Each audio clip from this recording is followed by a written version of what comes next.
Welcome back to my channel. শৃঙ্খলা রান্নাঘরে সকলকে স্বাগত জানাই। এখানে আমি মটরশুঁটির বীজগুলোকে ছাড়িয়ে নিচ্ছি, আর এখানে একটা বাটিতে আমি দিয়ে দিলাম কিছুটা ধনেপাতা, আর দিয়ে দিলাম দুটো কাঁচা লঙ্কা, ড্রাই কাসুরি মেথি, আর সামান্য পরিমাণ জল। আর মটরশুঁটির বাটিতে আমি দিয়ে দিলাম দুটো কাঁচা লঙ্কা, 2 স্লাইস আদা। এবার সমস্তটা আমি পেস্ট করে নিলাম মিক্সিতে। মটরশুঁটির ব্যাটারের মধ্যে আমি দিয়ে দিলাম স্বাদ মতো নুন, আর মটরশুঁটির ব্যাটারটাকে ধরে রাখার জন্য দিয়ে দিলাম 1 চামচ কর্নফ্লাওয়ার। কর্নফ্লাওয়ারটা কিন্তু বেশি দেওয়া যাবে না, 1 চামচই আমি দিয়েছি, তাহলে মটরশুঁটির স্বাদটা পাওয়া যাবে না। গ্যাসে একটা ননস্টিকে তাওয়া বসিয়ে আমি অয়েল ব্রাশ করে এই যে দেখুন গোল গোল শেপে আমি ভেজে নিচ্ছি উল্টে পাল্টে। হিট হয়ে গেছে, উল্টে আবার ওপিট ভেজে নিলাম। এই দেখুন পুরোটা আমার ভাজা কমপ্লিট হয়ে গেছে।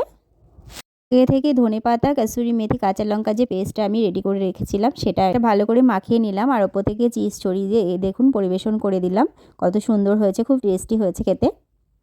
একদম ইউনিক একটা রেসিপি।